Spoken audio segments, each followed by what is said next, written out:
Bonjour, mon nom est Mario Provencher. Je suis candidat pour le comté Abitibi-Témiscamingue et je parle aussi au nom de mon collègue M. Martin Ferron, candidat du comté Abitibi, Baie-James, Nunavik et You. Alors, le Parti conservateur a toujours été un parti près du milieu agricole. Le milieu agricole, c'est la pierre angulaire de l'occupation du territoire et ça fait partie de la vision du Parti conservateur.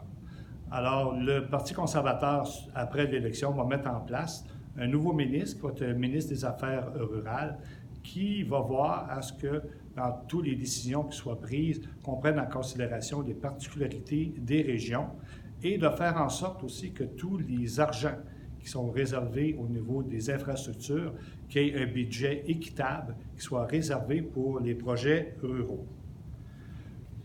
Le grand point qui touche l'agriculture, c'est vraiment la mauvaise gestion que les libéraux ont faite au niveau de la gestion de l'offre. Les producteurs laitiers ont perdu énormément parce que le gouvernement libéral permet une plus grande entrée de produits américains sur notre territoire et aussi l'exportation est limitée.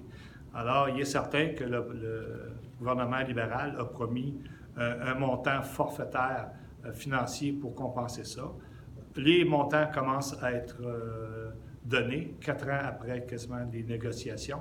Alors, il est certain que le Parti conservateur, nous allons respecter l'entente qui a été faite par le Parti libéral, mais on va travailler fort pour faire en sorte qu'on puisse rétablir dans un temps quand même assez proche les importations et les exportations par rapport des producteurs laitiers. Aussi, il y a une particularité qu'on nous a parlé, c'est des problématiques au niveau des producteurs bovins, entre autres en région quand on parle d'abattoirs. Alors, c'est un dossier qu'on va travailler ensemble pour essayer de trouver une solution et peut-être que la solution serait dans la décision de mettre en place des échanges interprovinciaux ou les particularités des régions, vu qu'on est collé sur le nord de l'Ontario, à ce moment-là, qu'on puisse y avoir une facilité d'échange au niveau agricole. Et on nous a rapporté aussi une problématique au niveau du transport des veaux de lait et des veaux de grains. Alors, c'est tout des choses qu'on va travailler très fort.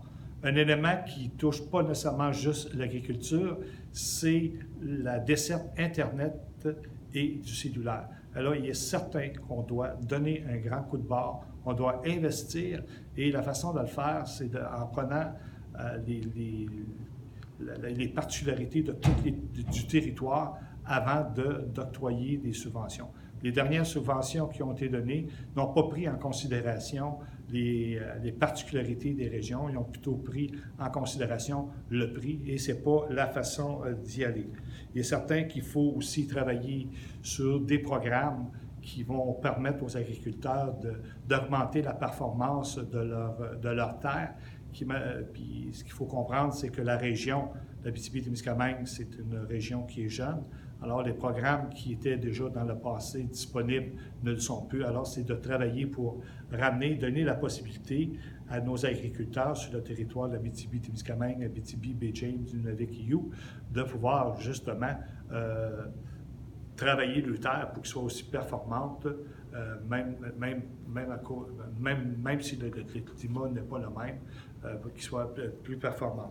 Et aussi, un dernier point où on va travailler très fort, c'est au niveau de la fiscalité, lorsqu'il y a des transferts, des ventes qui se font au niveau familial. Alors, c'est de faire en sorte que l'imposition soit à zéro ou vraiment minime quand on parle de père en fils ou de père en fille, et que ce soit des transferts familiales. Voici les principaux engagements que nous prenons, moi et Martin, pour l'Abitibi-Témiscamingue et Abitibi, Baie-James et You, Nunavik. Merci beaucoup.